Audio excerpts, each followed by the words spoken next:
So Grace Kelly had one, so did Bobby Ewing. It's always been about the superstar lifestyle, synonymous, I guess, with style and luxury.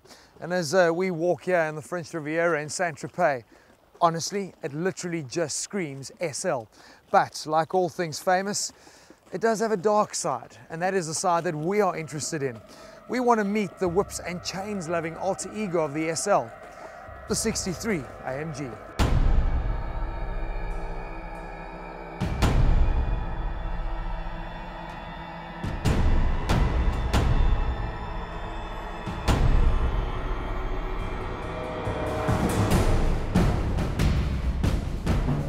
The first sport lightweight, or SL Roadster, was unveiled in 1957, and with a fuel-injected 3-litre straight-six engine and space frame construction, it set the tone of advanced technology for all subsequent models.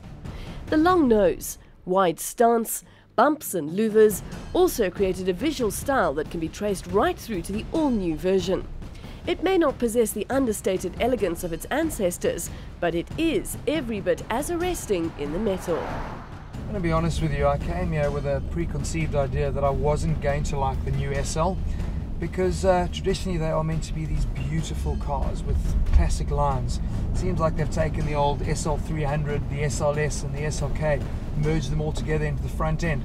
But I got there, saw it in the flesh, and I went, wow, I really like this. And Marius wasn't the only one.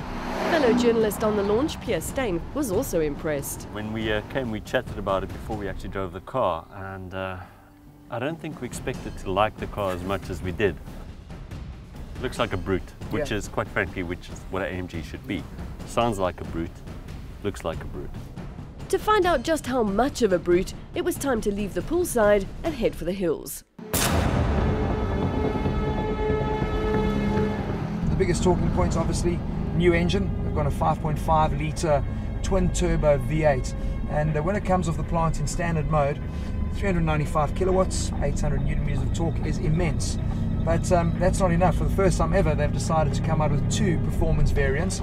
So the performance pack that we've got on this car pushes it up to 415 kilowatts, insane, and 900 newton meters of torque. SL, I told you, means super luxurious. For sure it does, but also means super light, because what they've done, they've borrowed a lot of tech from the SLS and gone and put an all aluminium body shell in. So this is now 125 kilograms lighter than the previous model. And what that obviously means with a car that is now bigger and longer, wider than the previous generation, is that it's way more nimble, way more athletic. That aluminium frame makes it super rigid as well. So on these little windy bits, throwing it around, the car is extremely well planted. It's a new electromechanical steering which I've got, and it surprised me. It is quite light. Obviously, we didn't get to drive it at super highway speeds, you know, where it would firm up, but put it into Sport Plus, and a lot of feedback. I liked it. I liked it a lot.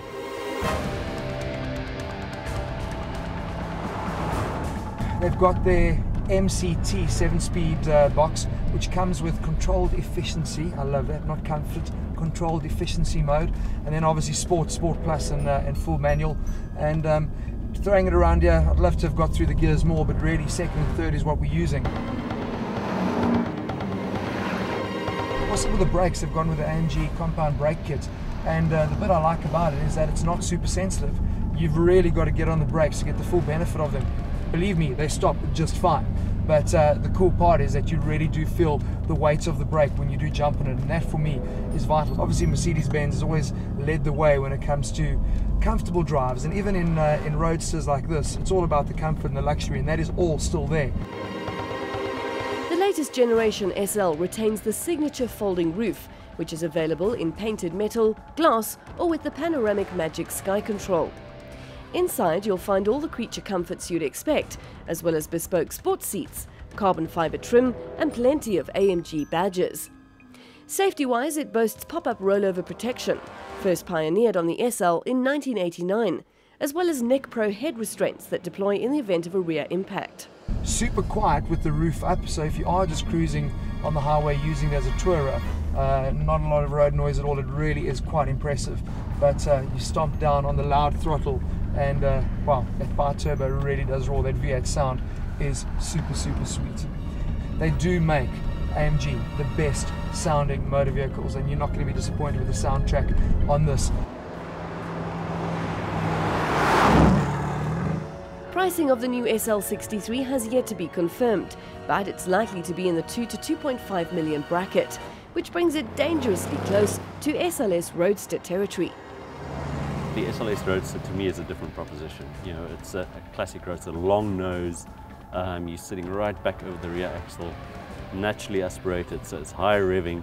You know, this is a bi-turbo, so lots of oomph down low, but you hit the limiter quite quickly as well. There are different cars, you know, so I think, you know, the ham's being sliced quite fine, yeah, but it's thick enough.